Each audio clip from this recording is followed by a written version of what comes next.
Selamat pagi umat Tuhan, Shalom. Tuhan Allah yang menyertai kita sampai hari ini adalah Tuhan Allah yang begitu baik, penuh kasih karunia, penuh kekuatan. Pengampunannya selalu tersedia bagi saya dan saudara. Pagi hari ini masih di awal tahun, masih Januari. Satu yang menjadi komitmen kita pagi ini, Tuhan yang menetapkan setiap langkah-langkah kehidupan kita. Tuhan yang sama, di mana dengan hati pagi ini kita mau berkata, aku tidak mau jauh dari Tuhan. Aku tidak mau meninggalkan kasih karunia Tuhan. Saya percaya pagi hari ini kita sepakat bukan hanya mau berikan kemuliaan yang biasa-biasa saja bagi Allah. Di awal tahun ini dengan hati, saya jemput kita semua untuk bangkit berdiri. Dengan hati kita mau bersyukur sampai kita bisa memberikan pengagungan kita yang terbaik bagi Allah. Sama-sama kita mau katakan, Tuhan kau baik, Tuhan kau luar biasa, Tuhan kau setia. Mari umat Tuhan, kalau kau merasakan kebaikan Allah, berikan sorak-sorai, berikan tepuk tangan, berikan kemuliaan. Dari hatimu katakan terima kasih Tuhan. Dari hatimu katakan Engkau Allah yang terbaik, Engkau Allah yang terindah, Engkau Allah yang termulia. Pagi ini kita mau satukan hati kita. Kami datang untuk bersyukur. Kami datang untuk berterima kasih. Kami datang untuk mendekat kepada hadirat-Mu. Kami datang Tuhan untuk kami menyatakan, tuntunlah langkah kami. Hari ini kami mau mendekat lebih lagi. Hadirlah dalam setiap jam-jam ibadah kami. Kami buka kapasitas roh kami, Allah Roh Kudus. Roh Kudus. Ibadah kami akan menjadi sia-sia. Ibadah kami Tuhan, kami minta ada hubungan yang erat pagi ini. Kami mau bersekutu lebih lagi dengan tubuh dan darah-Mu. Tuhan, kami tidak mampu tanpa Engkau. Kami bawa roh, jiwa dan tubuh kami untuk menerima perkenanan Allah di dalam ibadah ini. Ini adalah awal tahun yang indah. Terima kasih Tuhan untuk hadirat-Mu. Terima kasih Bapa. Di dalam nama Yesus kami bersyukur. Kami menghormati Tuhan yang sudah ada di tengah-tengah kami. Dengan penghormatan kami mau beribadah. Kami sambut kehadirat-Mu di dalam nama Yesus. Haleluya. Amin. Berikan kemuliaan bagi Allah kita. Haleluya. Kita mau bersyukur untuk setiap tuntunan Tuhan. Dia yang menetapkan, Dia yang memegang tangan kita. Dia Allah yang setia, Allah yang tidak pernah meninggalkan saya dan saudara. Haleluya. Menetapkan langkah-langkah orang yang hidupnya bergerak padanya. Amin. Apa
yang membuat saya bersuka cita, yang membuat saya bersemangat di tahun ini.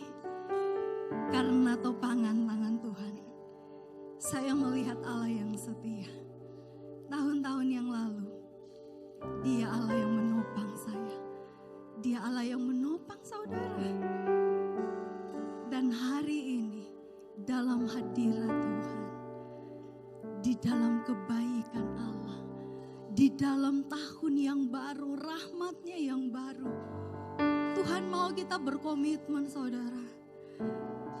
Dari hati kita, saya dan saudara, pagi ini izinkan dari mulut kita, kita katakan, Tuhan, saya tidak mau jauh daripadamu.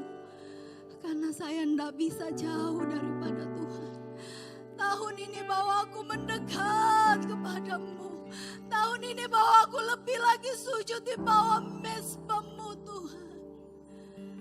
Aku tidak bisa kemana-mana. Aku hanya mau berlari kepadamu Roh Kudus. Mari umat Tuhan, mari umat Tuhan, dengan hati kita mau katakan, kemanakah aku dapat pergi, menjauhi Roh-Mu yang suci, Kau sahabat dengan iman, dan Kau dekat. Rasakan hadirat-Nya. Bahkan seluruh pengabdianku tak bisa membalas kesetiaan-Mu, sungguh mulia. Hidupmu berharga dan berharga. Kami bersyukur, sungguh besar pengorbanan-Mu bagiku, terlalu dalam untuk dimengerti. Sungguh besar, sungguh indah yang Kau pikirkan tentang. Terima kasih untuk rencana-Mu tak terselami bagiku. Dengan iman katakan,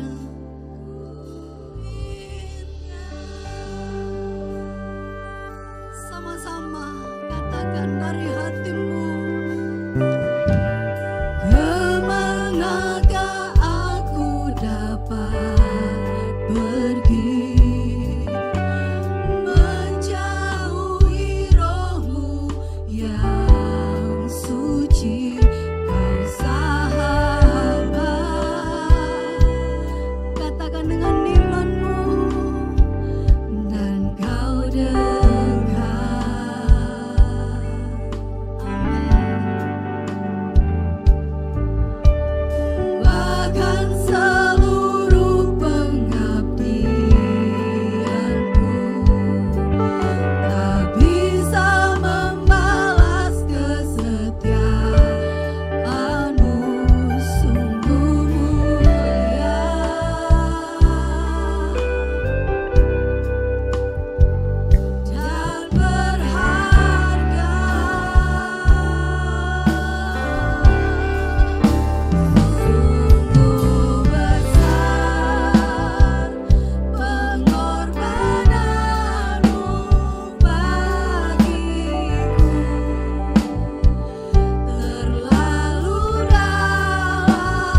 bagi keluargamu. Terselami bagiku.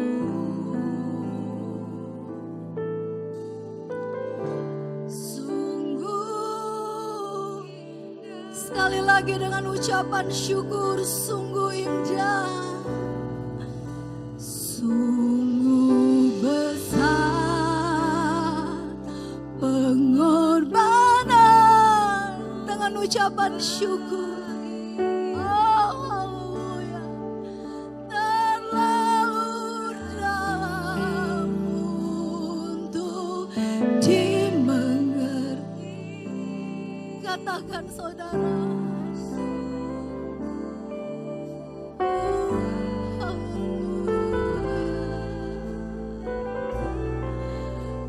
Sungguh indah yang kau pikirkan tentangku, tak terselami bagiku.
Kami adalah orang-orang yang membutuhkan Tuhan.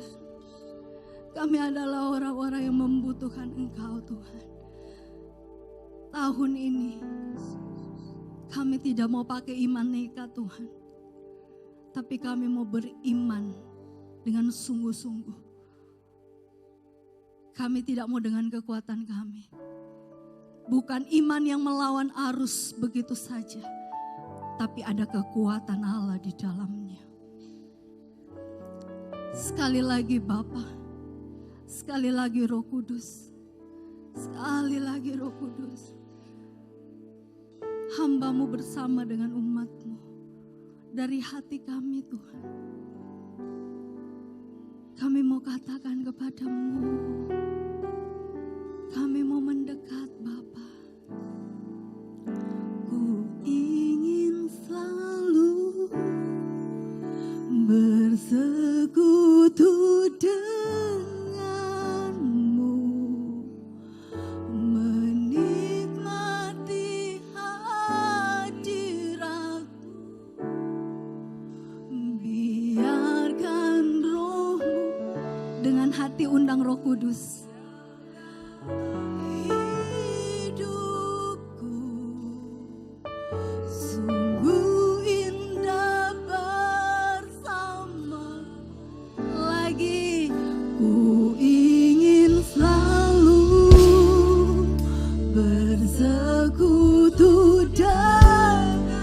Sama-sama kita minta hadirat-Nya saudara. Hadirat-Mu, biarkan saya jemput kita bangkit berdiri bersama-sama. Dalam hidupku sungguh indah bersamamu. Ku ingin selalu bersekutu denganmu. Katakan, menikmati hadirat-Mu. Amin. Biarkan Roh-Mu tinggal dalam hidupku.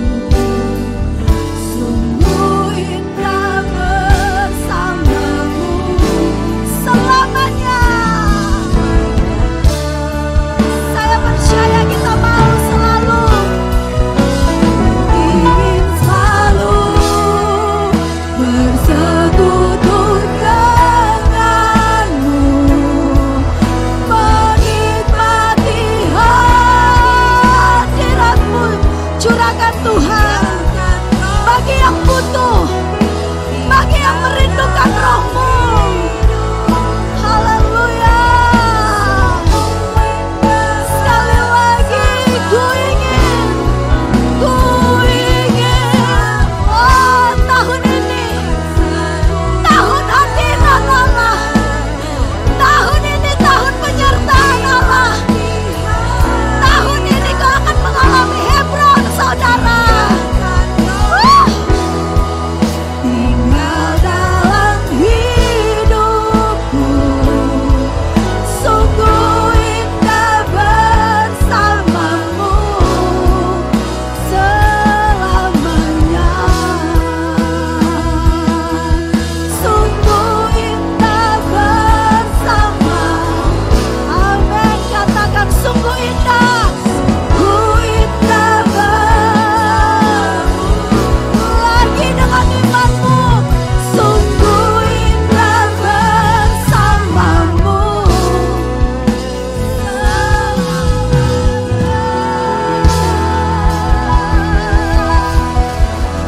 kemuliaan bagi Allah Immanuel. Terima kasih Tuhan. Haleluya. Silakan duduk kembali. Pagi hari ini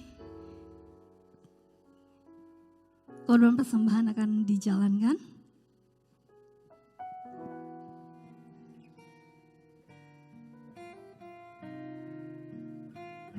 Kami mengundang jemaat Tuhan untuk mengikuti doa bersama setiap hari Senin, Rabu, Kamis jam 7 malam bertempat di Gedung Pastori Baru. Hari Jumat ada ibadah pujian dan penyembahan jam 7 malam. mari datang untuk menerima lawatan Allah. Dan bagi kaum pemuda, pelajar, mahasiswa, dan pekerja, bergabunglah bersama kami di ibadah Pranyut yang diadakan setiap hari Sabtu pada pukul 7 malam di Gereja Petra Palu. Bagi seluruh jemaat Allah, hadirlah ibadah minggu yang akan diadakan sebanyak 2 kali pada jam 9 pagi dan jam 6 sore. Kami juga mengundang bagi para jemaat agar membawa anak-anak Bapak Ibu sekalian untuk mengikuti ibadah Petra Kids yang akan diadakan pada hari Minggu jam 9 pagi bertempat di ruang sekolah minggu. Bagi para wanita, harap diperhatikan, mulai tahun ini setiap bulannya, ibadah kaum wanita akan diadakan di minggu pertama, ketiga, dan kelima. Untuk minggu kedua dan keempat, ibadah kaum wanita akan ditiadakan. Jemaat dapat mengikuti ibadah kaum wanita online di YouTube Gereja Petra Makassar. Dan ibadah kaum wanita perdana akan diadakan kembali pada tanggal 17 Januari 2023. Bagi jemaat yang belum bergabung dalam klik, kami mengundang saudara-saudari sekalian untuk terlibat dalam klik yang ada. Melalui klik ini, kita akan saling mendoakan, menguatkan, dan bertumbuh dalam kebenaran firman Tuhan. Bagi jemaat yang ingin bersaksi, dapat terlebih dahulu menghubungi nomor yang tertera pada layar. Sekian pengumuman yang dapat kami sampaikan. Tuhan Yesus memberkati. Sebagai tambahan bahwa hari Selasa ini ya, kaum wanita sudah diadakan kembali. Dan untuk Selasa ini di tanggal 17, kita kebagian berkat Tuhan, kita akan bergabung dengan jaringan doa wanita. Jadi ya, kita sebagai tuan rumah, kita kalau wanita-wanita di sini sempat, mari kita bergabung bersama-sama di tempat ini. Dan saat ini, malam ini, kita akan segera mendengarkan kebenaran firman Allah yang akan menjadi kekuatan kita. Firman Allah yang menjadi penuntun kehidupan kita. Saya jemput kita semua untuk bangkit berdiri. Kita akan mendengarkan kebenaran firman Allah pagi ini. Kita adalah orang-orang yang ingin mendekat kepada firman Allah. Haleluya. Tepuk tangan bagi Tuhan kita. Kami punya kerinduan mendekat. Kami rindu dituntun oleh firman-Mu Tuhan. Sama-sama nyatakan, satu hal yang ku minta, ini yang ku ingini. Katakan, berada dekatmu, saksikan kemurahan-Mu. Satu hal yang ku tahu, ini yang ku ingini, menikmati kasih di dalam anugerah-Mu. Tuhan adalah terangku,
Kami bersyukur kepada Tuhan untuk pagi hari ini, di minggu yang ketiga di bulan Januari tahun 2023 ini.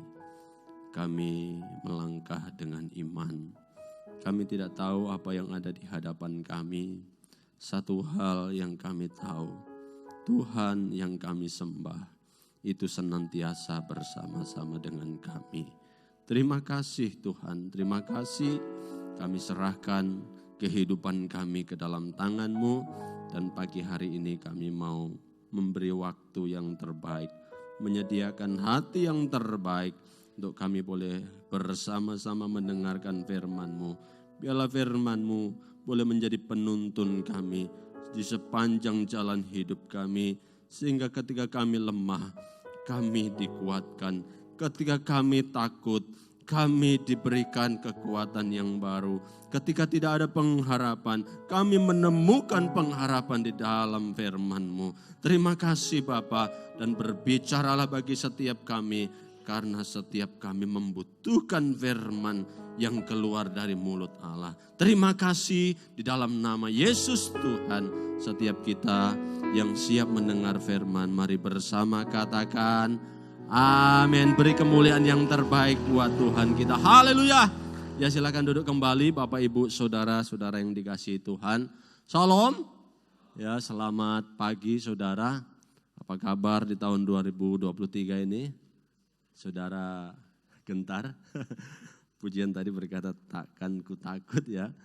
Takkan ku gentar ya, karena Tuhan yang beserta dengan kita ya.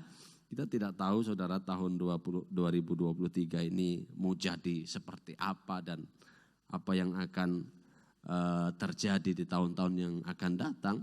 Tetapi seperti doa saya tadi, bahwa satu hal yang kita tahu, Tuhan senantiasa pasti beserta dengan kita.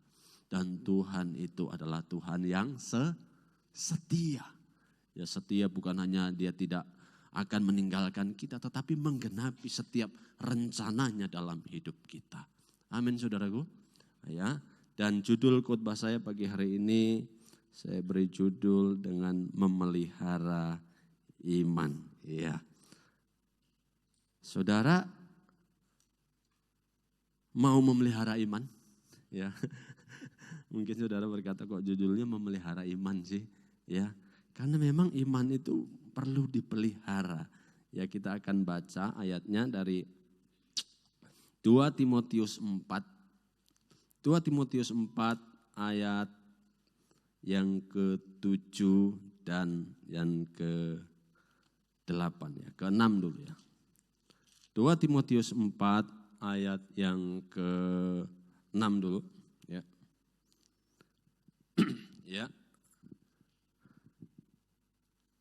6, 7, dan 8 ya. Mengenai diriku, darahku sudah mulai dicurahkan sebagai persembahan dan saat kematianku sudah dekat. 7. Aku telah mengakhiri pertandingan yang baik. Aku telah mencapai garis akhir dan aku telah memelihara iman. 8. Sekarang telah tersedia bagiku mahkota kebenaran yang akan dikaruniakan kepadaku oleh Tuhan, hakim yang adil pada harinya.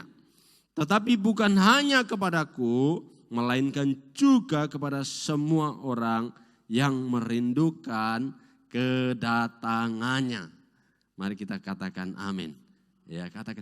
Jadi Paulus di ayat ini dia berkata, aku ya sudah mengakhiri pertandingan dengan baik. Ya, aku telah memelihara iman. Ya, aku telah mencapai garis akhir. Ya, di sana Paulus berkata, aku sudah mencapai garis akhir.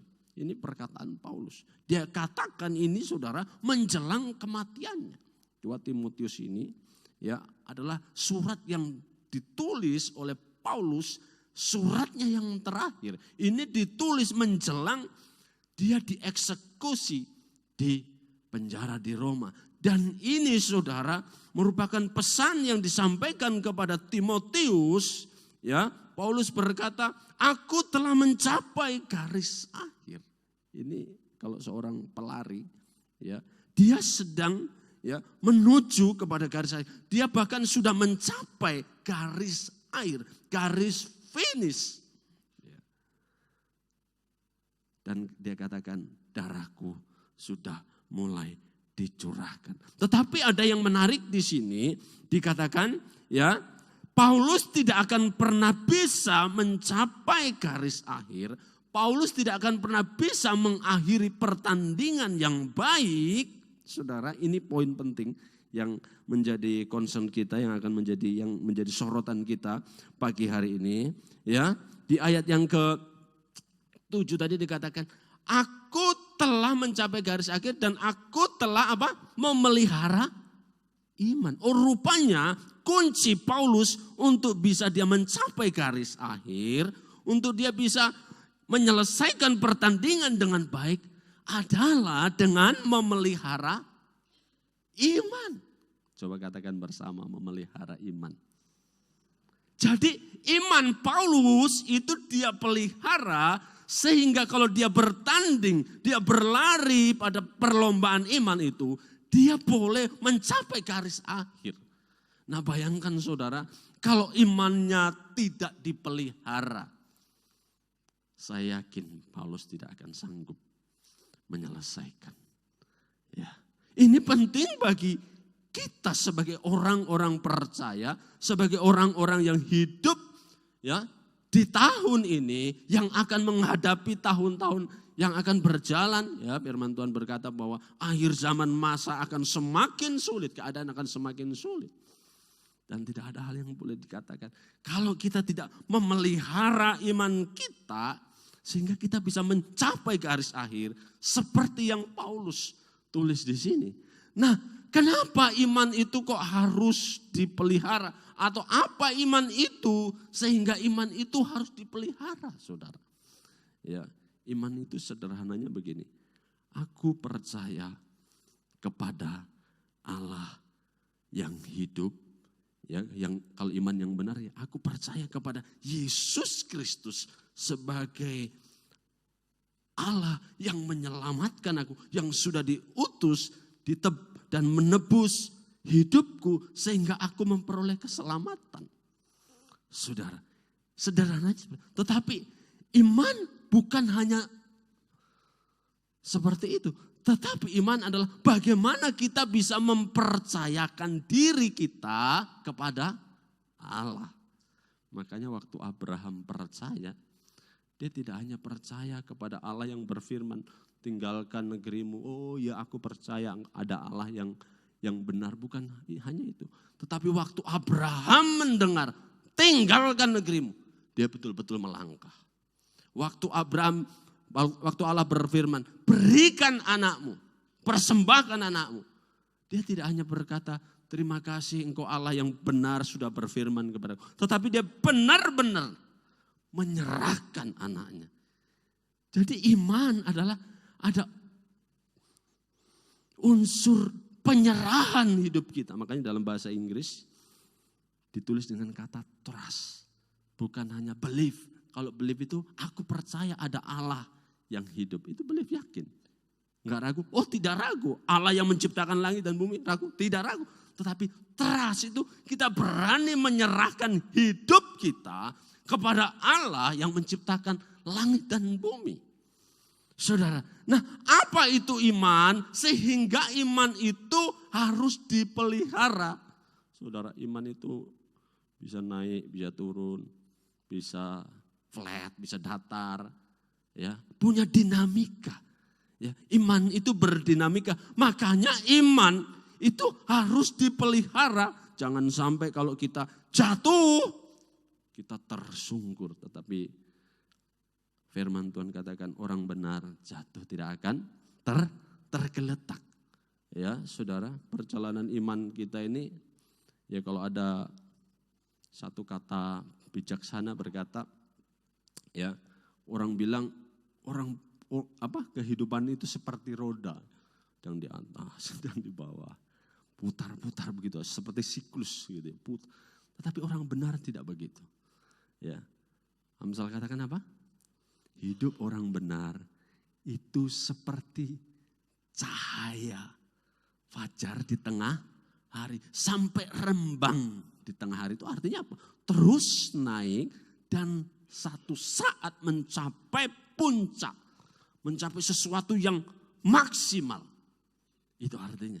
Bukan terus muter-muter, kadang di bawah, kadang di atas. Bukan. Itu filosofi dunia, saudara. Nah, apa itu iman? Sehingga iman itu harus dipelihara. Ya, kalau di Ibrani 11 ayat yang pertama dikatakan iman adalah dasar dari segala sesuatu yang kita harapkan dan bukti dari segala sesuatu yang tidak kita lihat. Dasar. Dasar itu apa sih? Substansi. Substansi itu apa sih? Substansi itu hal yang paling mendasar. Hal yang paling esensi. Itu substansi. Bisa paham? Substansi dari kue itu apa, saudara? Hah? Substansinya apa? Terigu. Ya. Anda boleh buat kue tanpa telur, boleh. Tanpa kismis, boleh. Tetapi tanpa terigu, tidak mungkin Anda membuat kue. Itu hal yang paling mendasar. Nah, iman dikatakan adalah, iman adalah dasar. Dasar itu apa? Hal yang paling hakiki. Hal yang paling mendasar, hal yang paling pokok yang tidak boleh tidak ada. Itu iman. Iman adalah dasar dari segala. Ya kita, waktu kita percaya kepada Yesus, kita harapkan apa? Nah, untuk apa yang kita harapkan, kita harus punya yang mendasar itu. Yang paling esensi itu. Dan yang paling esensi itu adalah iman. Makanya orang yang tidak punya iman tidak akan menerima apapun. Bagaimana mau menerima? Tidak punya dasar. Saudara berdoa jengking-jengking, menangis 7 hari 7 malam. Kalau Anda tidak punya iman, Anda tidak akan menerima apapun. Kenapa? Karena itu dasar yang paling hakiki, yang paling tidak bisa tidak ada. Harus ada.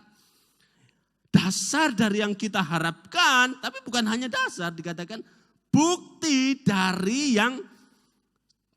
dari segala sesuatu yang tidak kita lihat.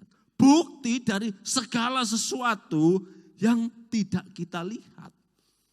Kita tidak lihat, Anda tidak lihat, saya tidak lihat. Tetapi Anda punya buktinya. Ini sangat irasional sebetulnya, tidak masuk di akal. Tetapi masih bisa masuk di akal sebetulnya. Kalau kita melibatkan Tuhan. Ya. Jadi pertanyaannya begini. Bagaimana kita berbicara tentang bukti dari yang tidak kita lihat? Bukti yang tidak kita lihat itu apa sih? Ya, orang berkata begini, oh Pak, saya punya iman. Untuk tahun 2023 ini saya berdoa punya rumah yang baru. Haleluya. Ada amin? Biasanya amin. Ya, saya berdoa saya punya mobil yang baru.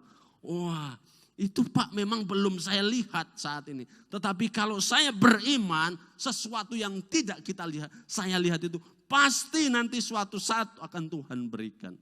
Ya, kadang pengertian seperti itu sudah ya kita dengar, kita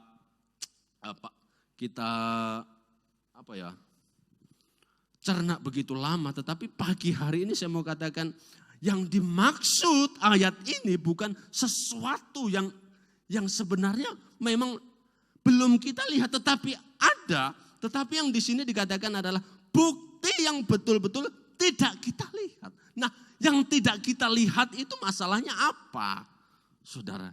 Nah, kalau kita belajar dari tokoh-tokoh iman di dalam Ibrani 11 ini, ayat 9 ya dikatakan begini. Ayat 8, 9 dulu ya.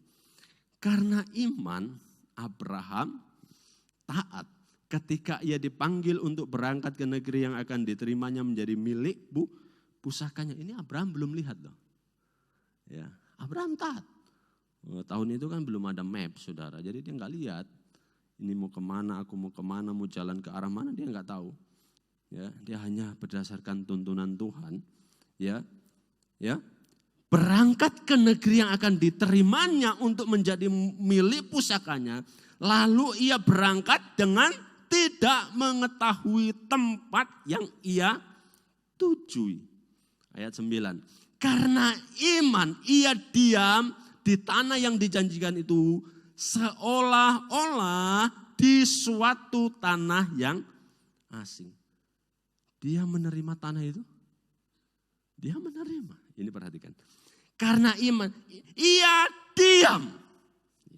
Dia tinggal di tanah yang dijanjikan itu seolah-olah dia menerima tanah yang dijanjikan itu. Tetapi seolah-olah dia tidak menerimanya.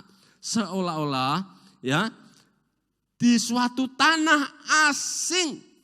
Wow, ini iman yang luar biasa. Dan di situ ia tinggal di kemah dengan Ishak dan Yakub yang turut menjadi ahli waris janji yang satu itu.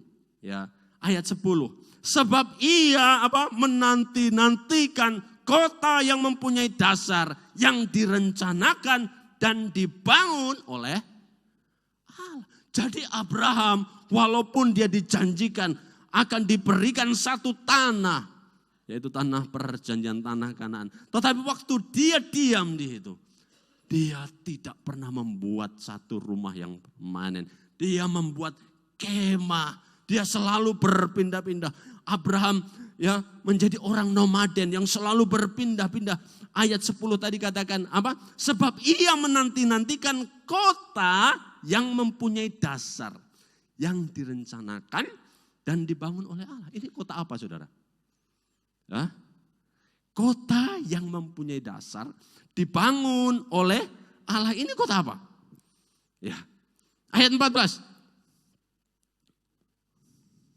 Sebab mereka yang berkata demikian menyatakan bahwa mereka dengan rindu mencari suatu tanah air, dan kalau sekiranya dalam hal itu mereka ingat akan tanah asal yang telah mereka tinggalkan, maka mereka mempunyai kesempatan untuk pulang ke situ. Tetapi sekarang mereka merindukan apa? Tanah air yang lebih baik, yaitu satu tanah air, apa saudaraku? Surgawi. Oh, rupanya sesuatu yang tidak kita lihat. Saudara, itu adalah tanah air surgawi. Ya. Tanah air surgawi. Kalau mobil saudara bisa lihat? Oh bisa. Rumah bisa lihat? Bisa. Ya, tanah bisa lihat? Oh bisa. Semua berkat-berkat jasmani yang kita terima bisa kita lihat. Tetapi ayat tadi katakan, iman adalah bukti dari segala sesuatu yang tidak kita lihat. Kita tidak lihat, tetapi kita percaya, kita seolah-olah sudah menerimanya. Dan kita menjalani hal itu. Saudara, yang dimaksudkan adalah tanah air surgawi. Ini yang harusnya menjadi dasar pengharapan kita setiap hari.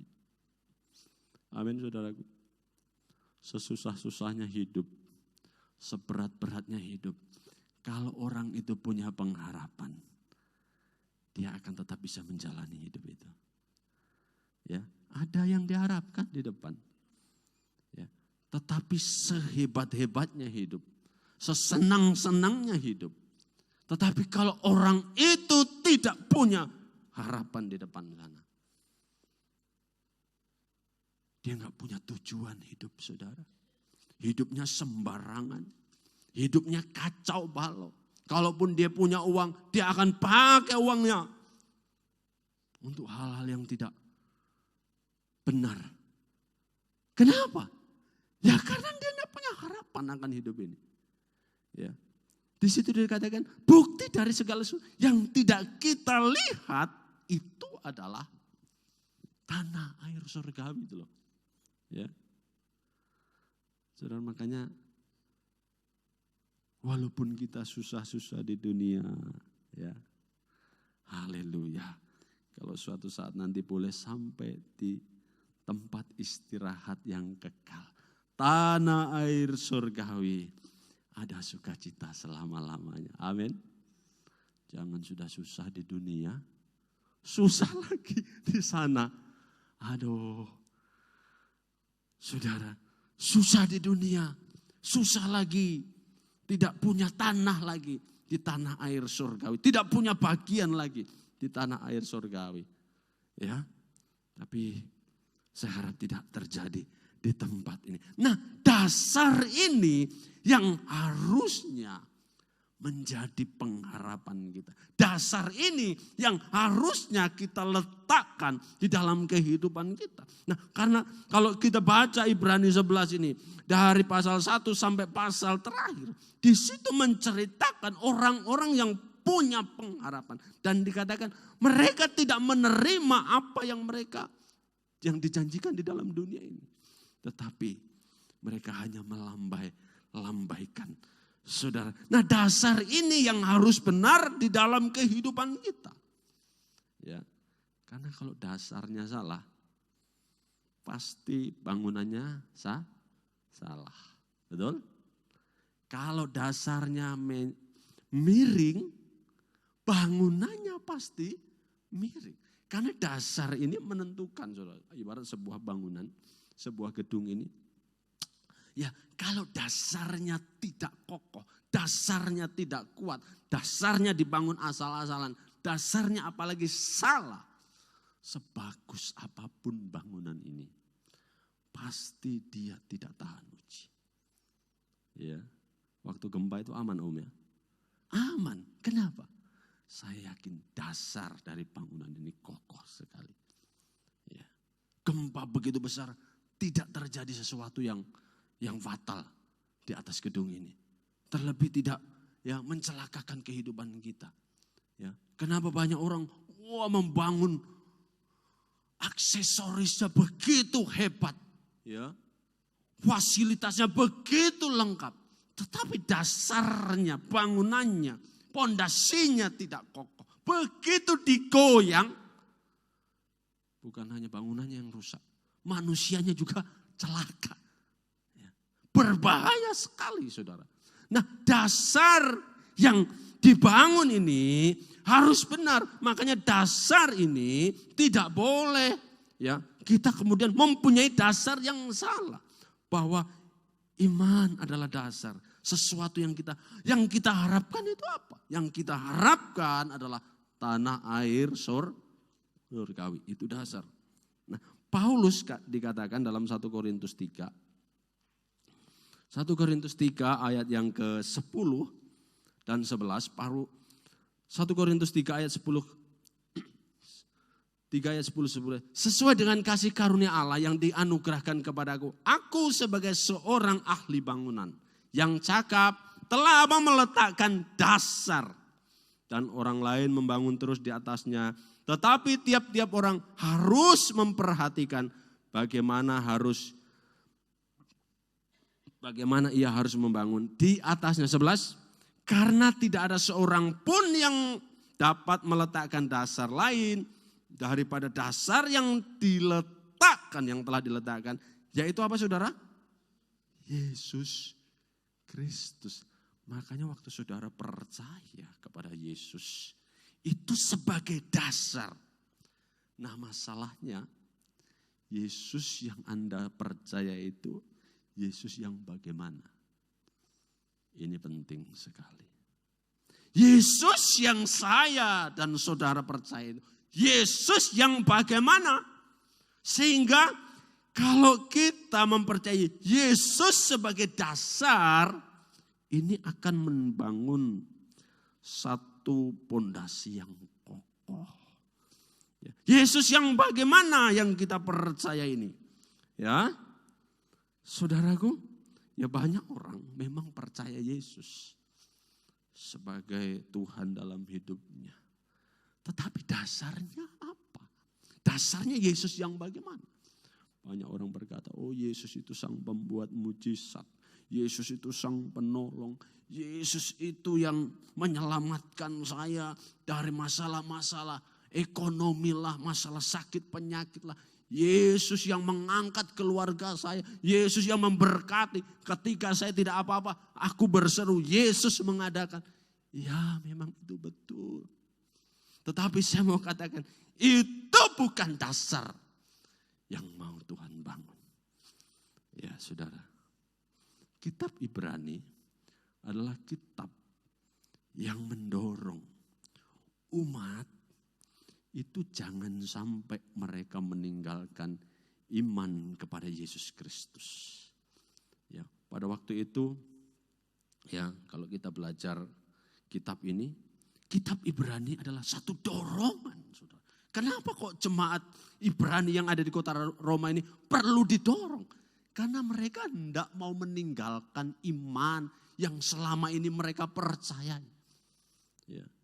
Mereka mau meninggalkan Yesus yang selama ini mereka sudah percayai. Pertanyaannya kenapa kok mereka mau meninggalkan Tuhan? Ya, tentu aniaya yang terjadi saat itu. Tidak mudah jadi orang Kristen memang. Ya, tidak mudah jadi anak Tuhan. Tidak mudah jadi anak terang di tengah-tengah kegelapan. Tidak mudah menjadi anak domba di tengah-tengah serigala. Ya, kalau kita jadi serigala ya lebih mudah rasanya itu. Ya, makanya Tuhan Yesus bilang apa? Oleh sebab itu kamu harus cerdik seperti ular. Bukan jadi ular. Saudara, banyak orang Kristen kemudian jadi ular juga dia di situ. Tuhan bilang, aku mengutus kamu seperti anak domba ke tengah-tengah serigala. Kamu harus cerdik seperti ular, tetapi tulus seperti merpati. Ya, kita tidak boleh jadi ular, apalagi jadi serigala berbulu domba itu bahaya. Saudara, kelihatannya baik, tahu-taunya ngap, wah berbahaya.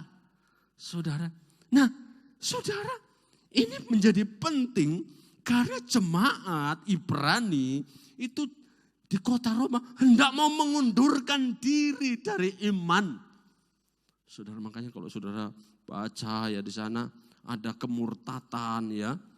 Saudara, kita lihat di sana pasal yang kelima dikatakan peringatan supaya jangan murtad. Saudara, jangan undur dari imanmu. Nah, kenapa? Karena mereka menghadapi tantangan yang begitu berat. Ya, saya mau katakan, di tahun ini mungkin kita menghadapi tantangan yang berat dalam keluargamu, dalam bisnismu, dalam pekerjaanmu. Ya, sekarang tidak mudah hidup di zaman ini. Tapi saya mau katakan, jangan saudara sampai mundur. Amin. Jangan saudara sampai mundur. Ya. Kenapa? Ya. Kalau jemaat ini mau mundur, jemaat Ibrani ini mau mundur, mereka harus tahu, ya. Ayat yang pertama, Ibrani pertama katakan begini. Kalau mereka mundur dari siapa? Ya. Ibrani pertama. Ya.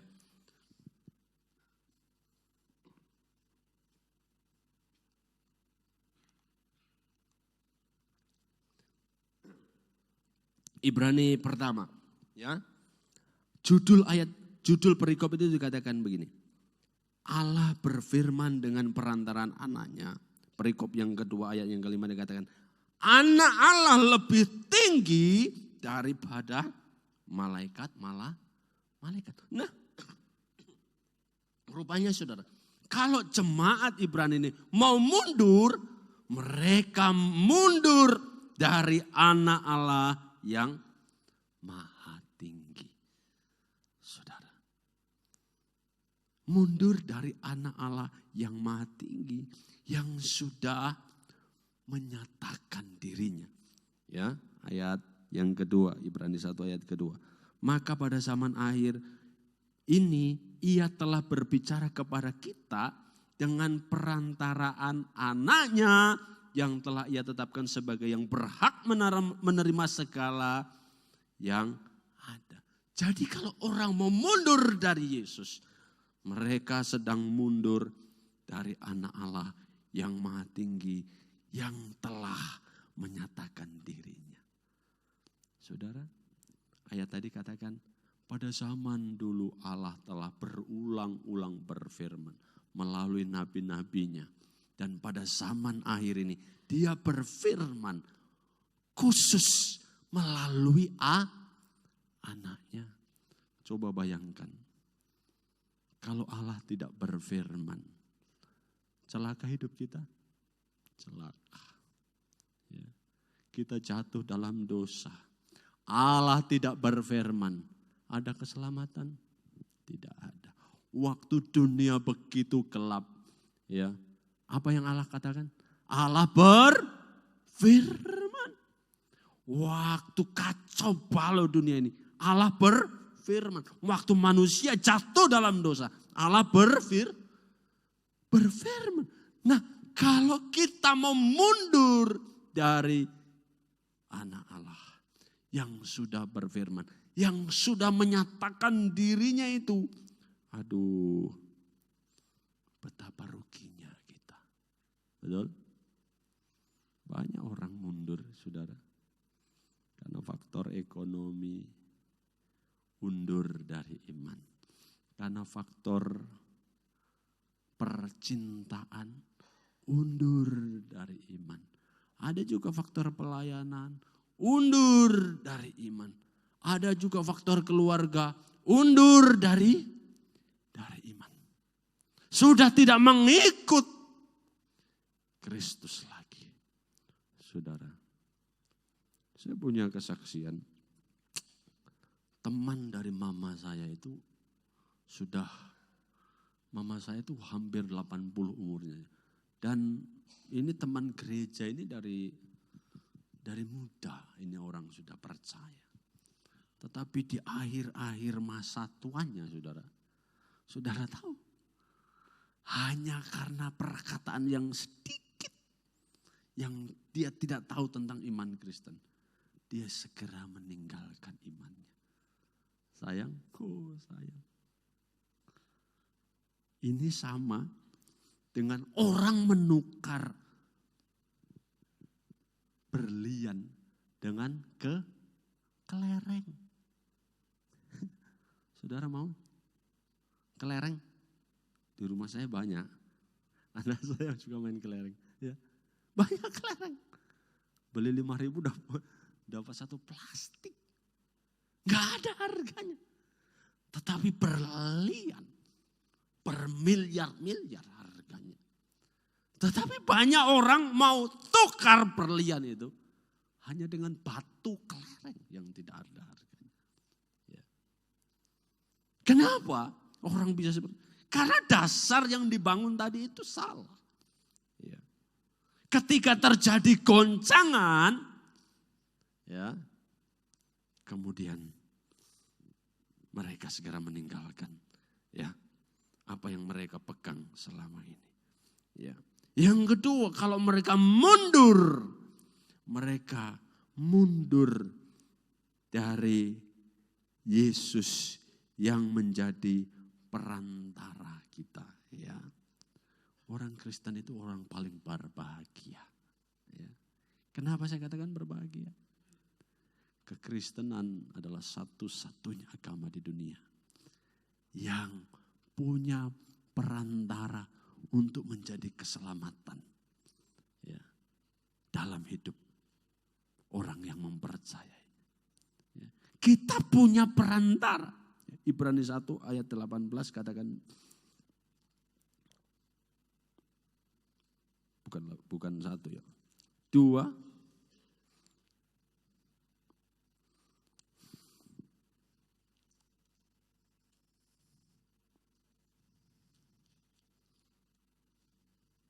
Ya maaf, bukan 2 ya.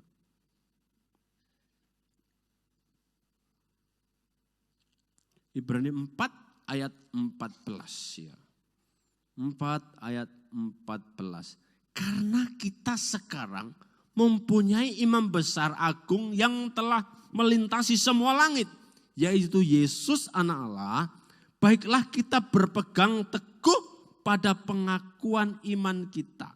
15. Sebab imam besar yang kita punya, ya imam besar ini pengantara ya. Bukanlah imam besar yang tidak dapat turut merasakan kelemahan-kelemahan kita.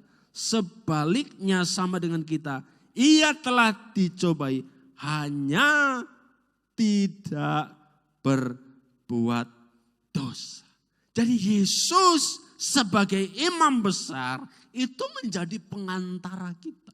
Dia bukan hanya membawa korban penebusan, tetapi dia sendirilah yang menjadi korban itu. Saudara kalau tidak punya imam besar, saudara tanggung sendiri dosanya. Saudara tidak punya pengantara, saudara pergi menghadap sendiri. Berani? Tidak bisa, kita manusia berdosa ketemu Allah yang maha suci. Ya. Tidak bisa, tidak mungkin.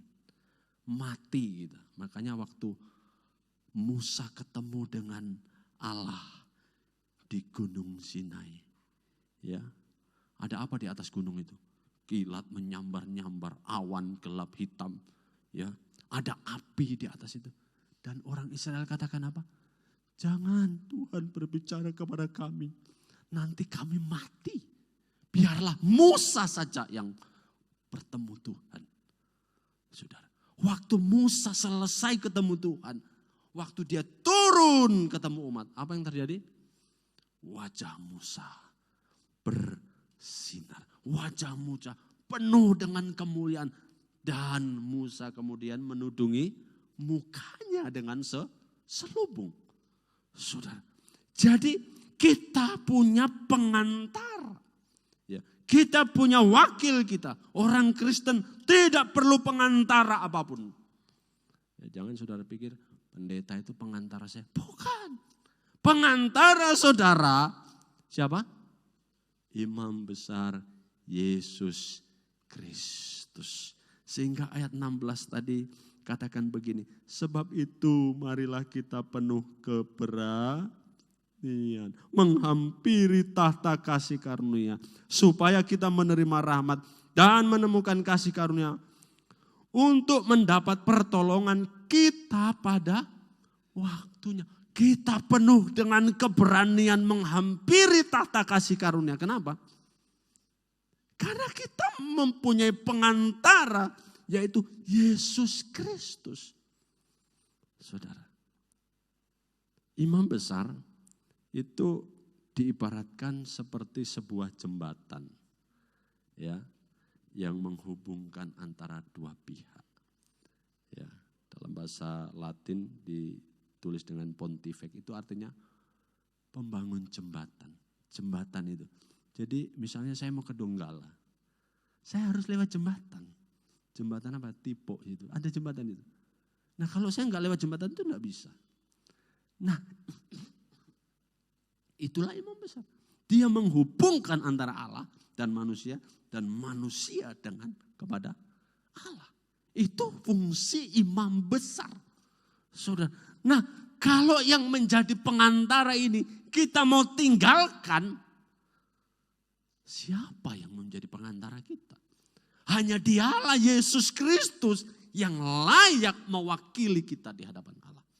Bahkan lebih daripada malaikat. Malaikat bukan menjadi pengantara kita.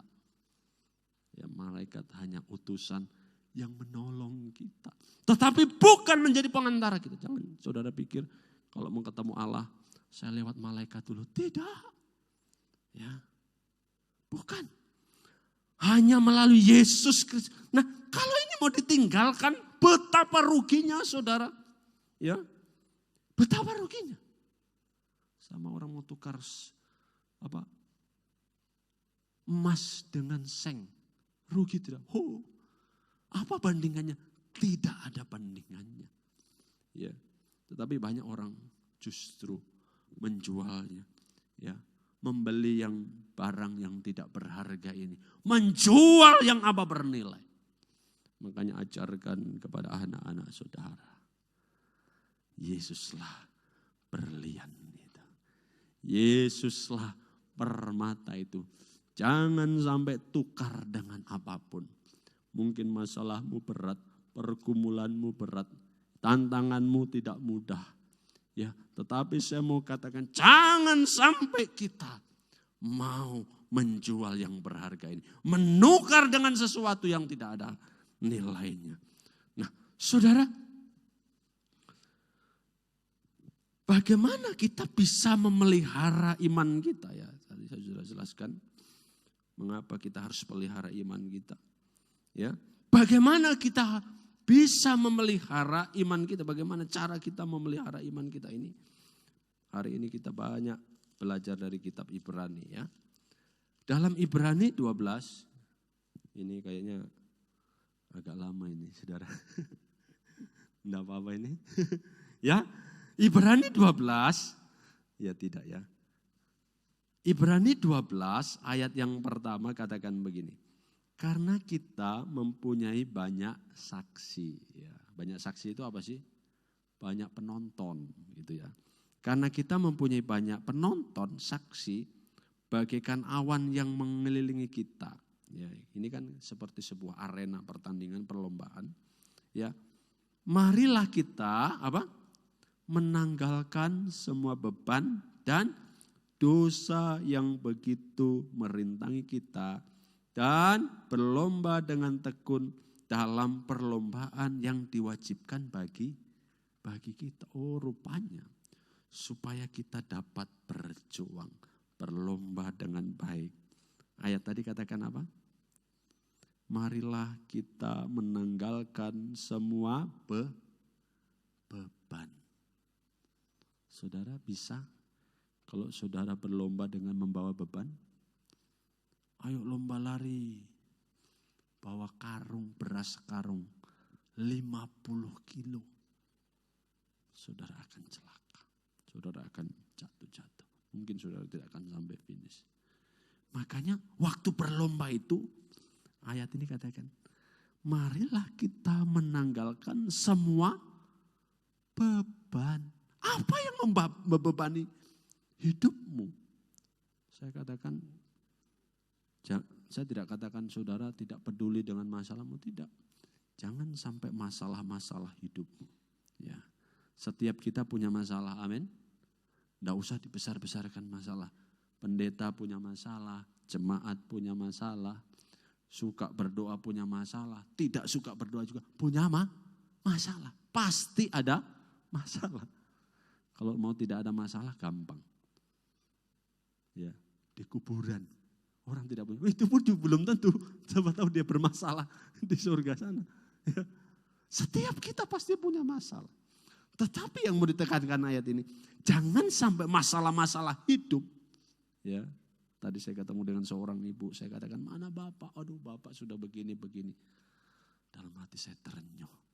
Ya, jangan sampai beban ini, ya, merintangi perlombaan iman.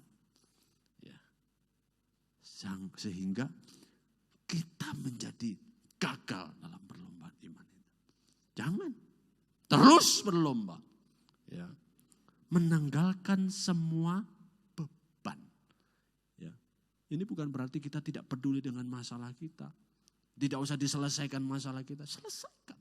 Tetapi itu jangan sampai merintangi perlombaanmu. Jangan sampai menggagalkan ya, perjuanganmu. Hadapi, selesaikan, tanggung jawab dengan masalah kita. Tetapi jangan sampai menggagalkan. Jangan sampai menghalangi. Apalagi kalau ada dosa. Ya, meninggalkan semua beban. Dan dosa yang begitu merintangi kita. Kalau masih ada dosa-dosa saudara selesaikan. Saya tidak tahu dosa apa yang masih ada dalam hidup saudara. Ya, selesaikan. Ada kelemahan-kelemahan, selesaikan. Saya pun ada kelemahan-kelemahan, saya harus selesaikan. Saudara. Terus ayat 2, marilah kita melakukannya dengan apa? Mata yang tertuju kepada Yesus. Marilah kita berlomba, saudaraku, dengan mata yang tertuju kepada Yesus. Kenapa kok kepada Yesus? Ya, yang memimpin kita, dialah pemimpin kita dalam iman, dan yang membawa iman kita itu kepada kesempurnaan, yang dengan mengabaikan kehinaan tekun memikul salib, ganti sukacita yang disediakan bagi Dia yang sekarang duduk di sebelah kanan tahta Allah. Ya. Melakukannya dengan mata yang tertuju kepada Yesus. Karena Yesuslah ya yang menyempurnakan ya, iman kita. Kalau saudara melakukannya dengan kekuatan saudara sendiri, saudara pasti gagal. Saya pastikan. Kalau perjuangan saudara dengan hikmat manusia, dengan hebat saudara sendiri, saudara pasti gagal. Mari kita melakukannya dengan mata yang tertuju kepada Yesus. Amin saudaraku. Ya, yang keempat. Ayat yang ketiga. Ingatlah selalu akan Dia. Selain mata kita tertuju kepada Dia. Ingatlah selalu. Renungkanlah selalu akan Dia. Jangan mata kita ke sana, tetapi ingatan kita tidak ke sana. Ya betul? Bisa tidak? Oh bisa. Saudara perhatikan saya berkhotbah, tetapi ingatan saudara di rumah. Aduh, ada jemur pakaian lah, ada masak capcay lah, ya, ada sebentar ada tamu datang lah, mau sediakan apalah. Mata ke sana, tapi perhatian tidak. Ayat ini katakan, ingatlah selalu akan Dia. Apa yang kita ingat dari Dia? Yang tekun menanggung bantahan yang sehebat itu terhadap dirinya dari pihak orang-orang berdosa, supaya dikatakan apa? Supaya jangan kamu menjadi lemah dan putus asa. Saudara, kalau kita tidak selalu ingat Yesus, kita akan lemah dan putus asa. Tetapi waktu kita ingat Dia, penderitaannya, salibnya, ya, kita tidak pernah menjadi lemah dan putus asa. Kenapa? Karena dalam pergumulan kita melawan dosa, kita belum sampai mencucurkan darah. Yesus sudah sampai mencucurkan darah. Ya, pengorbanan yang besar sudah dilakukannya. Ya, penderitaan maut sudah diterimanya. Dan kita tinggal menanggung penderitaan yang sebenarnya ringan. Ya saudara. Jadi apa kesimpulannya? Ya konklusi dari apa yang kita bicarakan ini. Ya ayat yang terakhir di dalam 2 Timotius 4 ayat 8 ya. 2 Timotius 4 ayat 8 ya. Sekarang ya kalau sudah memelihara iman. Sekarang telah apa? Tersedia bagiku. Apa saudaraku? Mahkota kebenaran yang dikaruniakan kepadaku oleh Tuhan, hakim yang adil pada harinya atau hari Tuhan. Tetapi bukan hanya kepadaku, melainkan apa? Juga kepada semua orang yang merindukan kedatangannya. Saya rindu ayat ini kita baca bersama-sama. 3, 2, 1. Sekarang telah tersedia bagiku mahkota kebenaran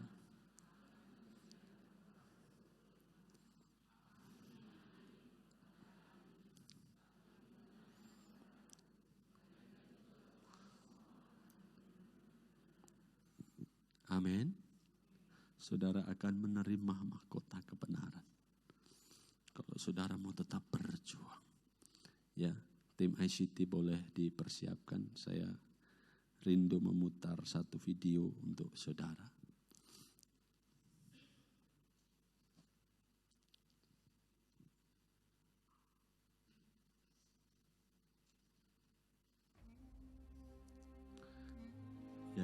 kisah John Stephen Akhwari, saudara.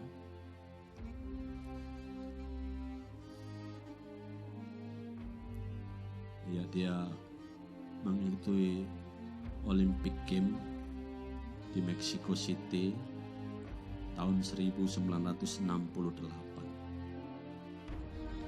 di mana dia mengalami insiden dan kakinya berdarah.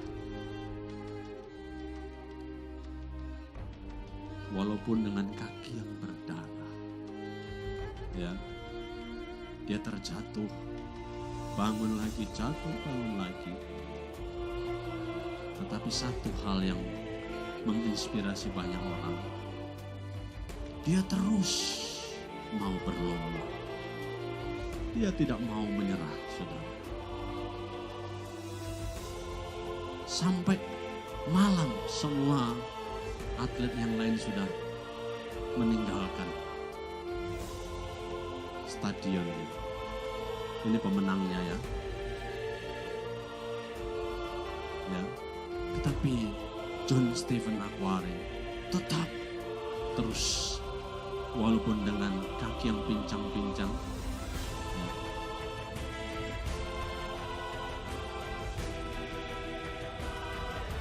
Jangan pernah berpikir untuk berhenti, saudara.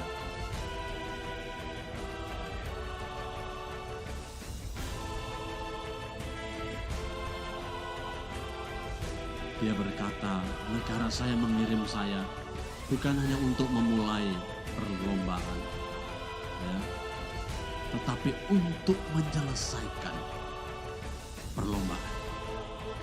Ya.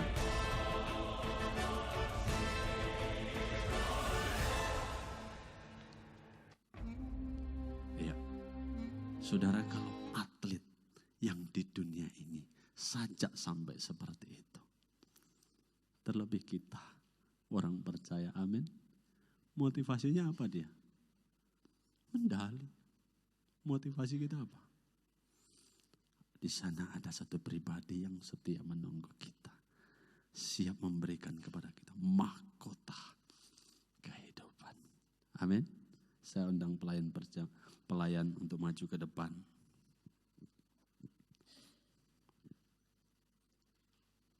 Kita bangkit berdiri, saudaraku.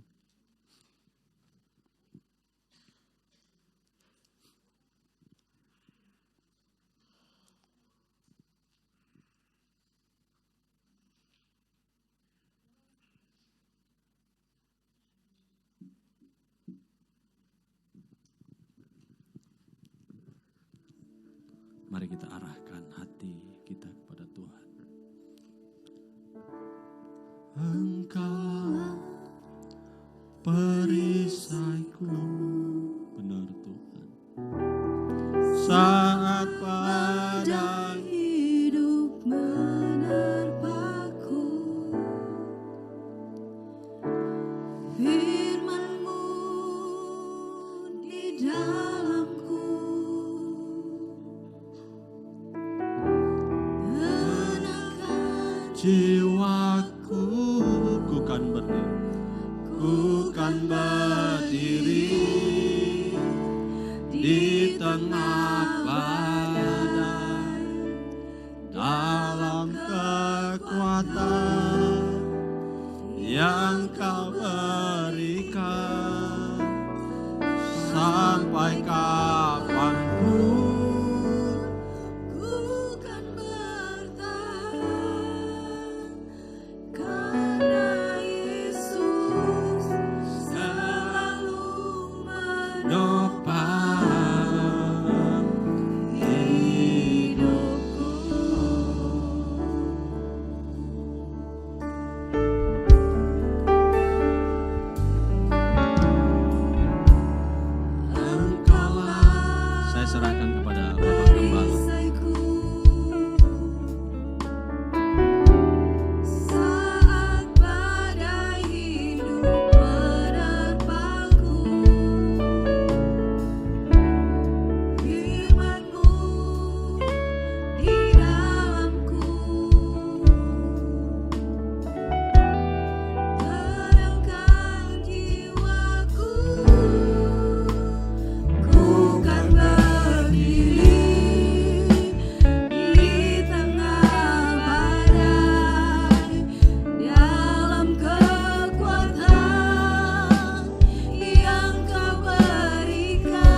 dan dengan hormat para pelayan perjamuan suci tampil ke depan.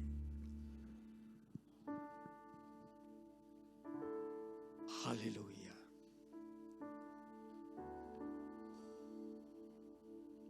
Terima kasih Tuhan Yesus. Kami sudah mendengarkan firman-Mu. Kami mau memelihara iman sebagaimana Rasul Paulus mencapai garis akhir. Kami percaya bahwa firman-Mu ya dan amin.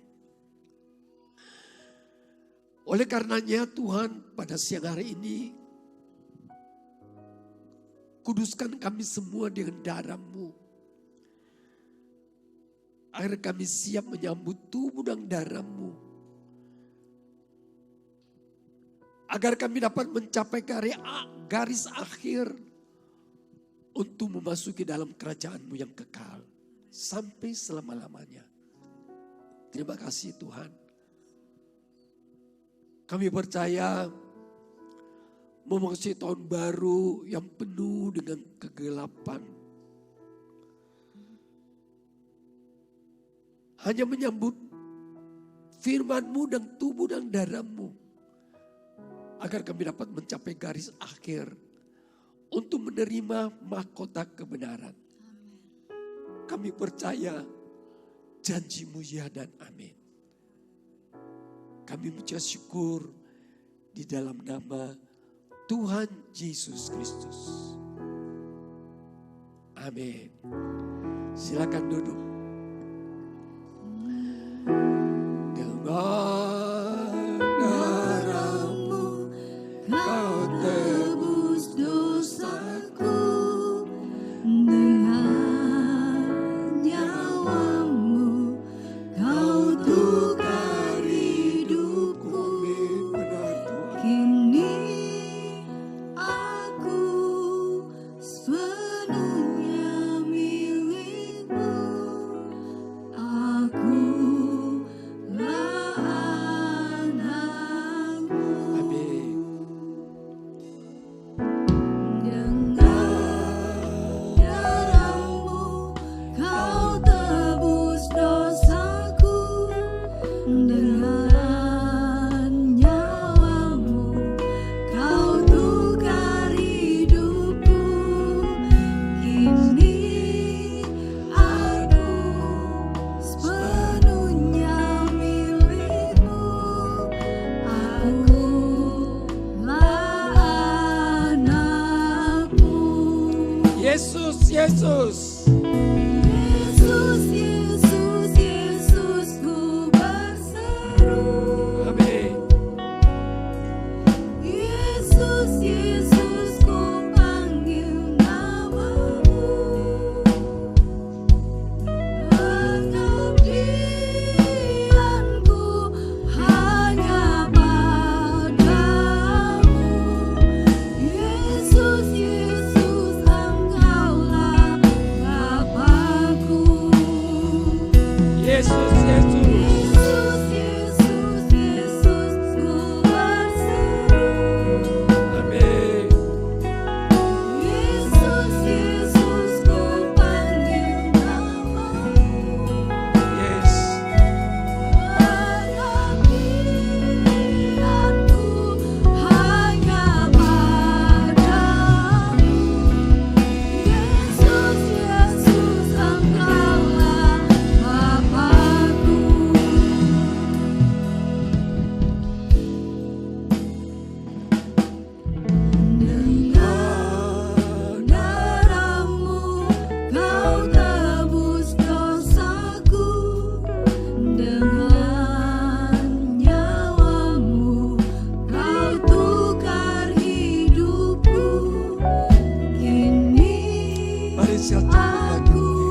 Apa saudara percaya roti di tangan saudara ini adalah tubuh Kristus? Mari kita imani di dalam nama Tuhan Yesus kita mau angkat roti ini di atas kepala kita. Demikian bunyi firman Tuhan. Sebab apa yang telah kuteruskan kepadamu telah aku terima dari Tuhan. Yaitu bahwa Tuhan Yesus pada malam waktu dia diserahkan mengambil roti. Dan sesudah itu dia mengucap syukur atasnya. Dia memecahkannya dan berkata, inilah tubuhku yang diserahkan bagi kamu. Perbuatlah ini menjadi peringatan akan aku. Apa saudara percaya? Sungguh-sungguh percaya? Mari kita mau makan dalam nama Tuhan Yesus.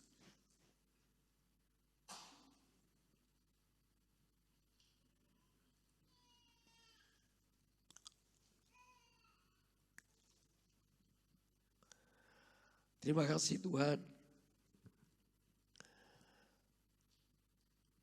Mari kita mau angkat cawan di atas kepala kita. Demikian juga dia mengambil cawan sesudah makan lalu berkata, cawan ini adalah perjanjian baru yang dimeteraikan oleh darahku. Perbuatlah ini setiap kali kamu meminumnya menjadi peringatan akan aku. Sebab setiap kali kamu makan roti ini dan minum cawan ini, kamu memberitakan kematian Tuhan sampai dia datang. Apa saudara percaya? Sungguh-sungguh percaya? Mari kita mau minum dalam nama Tuhan Yesus.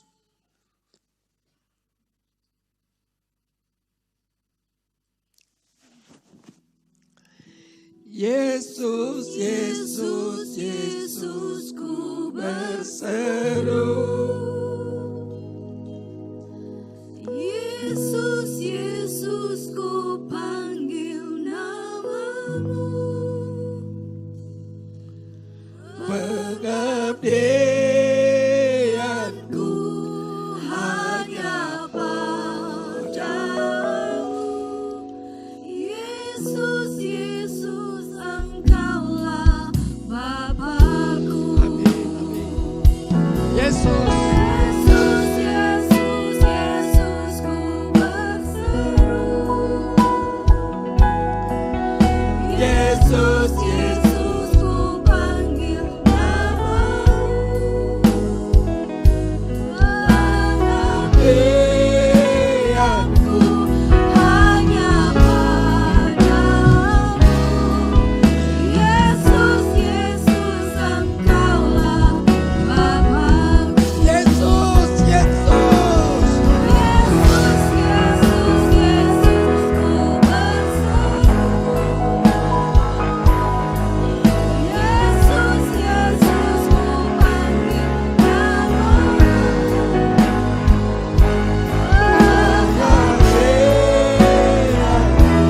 Hanya padamu. Yesus, Yesus, Engkaulah Bapa-Ku. Pengabdianku.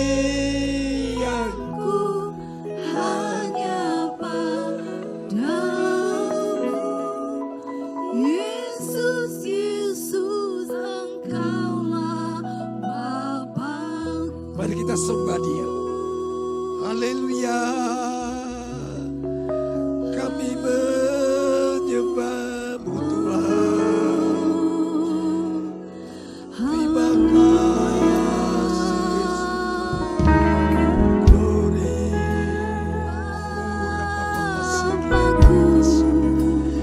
Amin, amin. Sembah Dia, sembah Dia. Haleluya. Terima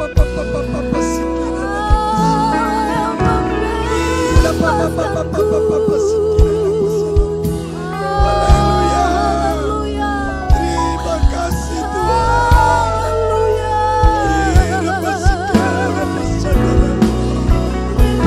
Kami tidak mampu Tuhan. Kami menyembah. Haleluya.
anugerah-Mu besar.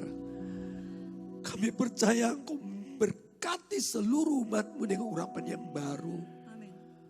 Kami percaya ajaib luar biasa Engkau Tuhan. Kami ucap syukur kasih setia-Mu sampai selama-lamanya. Pemakaian-Mu nyata dalam kehidupan umat-Mu di tempat ini. Beri kami hati seorang hamba untuk merendahkan diri, mentaati firman-Mu, peraturan-peraturan, ketetapan-ketetapan, hukum-hukum-Mu. Terima kasih. Kami ucap syukur di dalam nama Tuhan Yesus Kristus. Yang percaya katakan amin.